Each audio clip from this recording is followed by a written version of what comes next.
দর্শক, কিছু সময় আগেই বলেছিলাম যে একটি শিশুকে ধর্ষণ শেষে হত্যা করা হয়েছে, হত্যা করে বস্তার মধ্যে আটকে রাখা হয়েছে।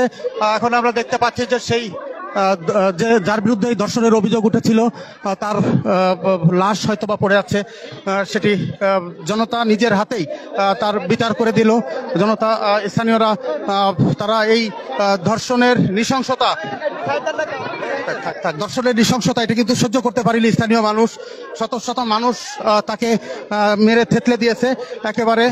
এবং আমরা যারা দেখেছি যে ভেতরে কি অবস্থা, না না এখন বেঁচে নাই, না না একবার এই তো মনে করছেন খুব জঘন্য একটা অন্যায় করছে।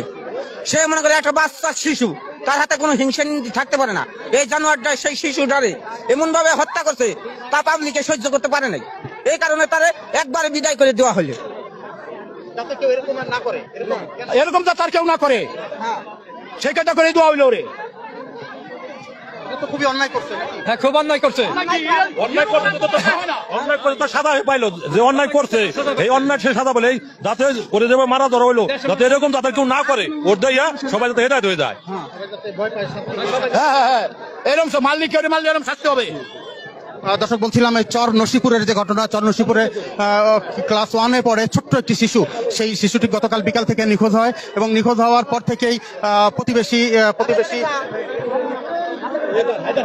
হায়দারের বাড়িতে তার লাশ আজকে সন্ধ্যায় এসে পুলিশ খুঁজে পায় বা লাশ উদ্ধার করে। কিন্তু এই খবর পেয়ে শত শত মানুষ, গ্রামের শত শত মানুষ তারা কিন্তু এখানে ছুটে এসেছে এবং এই দৃশ্য দেখে তারা সহ্য করতে পারেনি।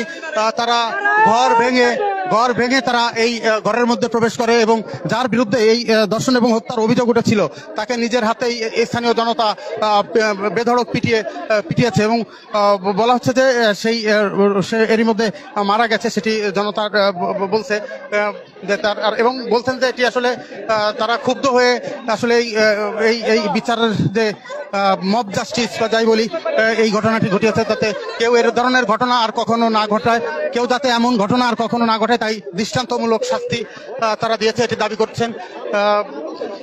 কিছু সময় আগেই কিন্তু এখানে পুলিশ চেষ্টা করেছে অনেক তাকে রক্ষা করবার, কিন্তু পারেনি। পুলিশের ব্যারিকেড ভেঙেই কিন্তু স্থানীয় জনতা শেষ পর্যন্ত এই যে হায়দার তার উপরে হামলা চালায়।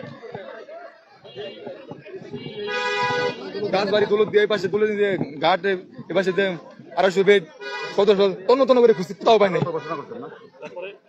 তারপরে যে পুলিশ আসার পর তারপরে অনুযায়ী তাদের সহযোগিতায় ইনশাল্লাহ সন্দেহ। আমি তাই বললাম যে আমার মনে একটু সন্দেহ লাগে, একটু কথা মোটামুটি উনাদের।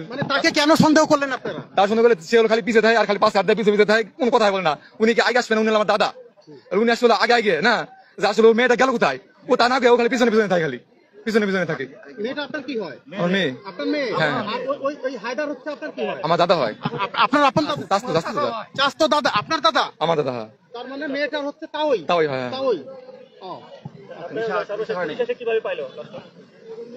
পুলিশ আসে, তারপরে ঘরের ভিতরে খুঁজতে বস্তার ভিতরে পাই গেছে।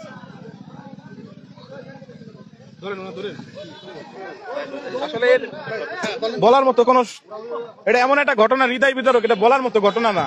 কারণ এই মানুষটা আসলে ছিল পরিবার ছাড়া একটা সময়। আর আমরা শুনছি ইতিপূর্বে, মানে বাপ দাদাদের কাছ থেকে শুনছি, এই লোকটা একটা পশুর মতো ছিল, আগেও খুনি ছিল। কিন্তু ওনারে দিয়ে আমরা বিন্দুমাত্র সন্দেহ করি না। কেন? ছোট একটা বাচ্চা মানুষের সাথে মিশে থাকে, মানুষের তো পরিবর্তন হয়। তো ওনার সাথে আমরা আজকেও কথা বলছি, যে জিজ্ঞাসা করছি, আমাদের দোকান আছে গেছিল, আমি বললাম যে ভাই কি অবস্থা, তো উনি বলতেছে এই অবস্থায় ভাল লাগে নাকি, কেমন কি। তখনই মানে মানুষের ভিতরে একটা সন্দেহের সৃষ্টি হয়েছে যে আসলে একটা মানুষ, সবাই যখন মানে আহাদারি, প্রায় এলাকা জুড়ে আহাদারি দেয়, যখন এটা খবর শুনতে, একটা সন্তান যখন মানুষের হারাই দেয়, একটা সন্তান যখন মানে বাড়িতে থাকে না, একটা বাবা মার কি অবস্থা হয় সেটা বুঝেন। আমরা সকালবেলা মাইকিং করার চেষ্টা করছি, যতটুকু সম্ভব চেষ্টা করছি, পরে কোনোভাবেই কোনো সন্ধান হচ্ছে না। মানুষের একটাই সন্দেহ, হয় পানিতে পড়তে পারে ছোট বাচ্চা, আর না হলে কারো হাতে পড়ে গেছে ছিনতাইকারী বা এমন কিছু হতে পারে, আমাদের ধারণা ছিল। কিন্তু আমরা জানি না যে ঘরের ভিতরে এই পশু থাইকা এই পশুটা এই বাচ্চাটার সাথে কি নির্মম আচরণ করছে, আমরা জানি না। কারণ তার কোনো ওয়াইফ ছিল না, কিছু ছিল না, আমরা জানি না তার সাথে ধর্ষণ করতে কিনা। কিন্তু আমরা এইটুকুতে খুব খুশি, আল্লাহ তাআলার যে একটা বিচার আছে, যে ধর্ষণ করছে তার শাস্তি মৃত্যুদণ্ড। আজকে এলাকাবাসী তার উপযুক্ত শাস্তি দিচ্ছে, আমরা সকলে খুশি এবং ধন্যবাদ জানাতে চাই প্রশাসনকে।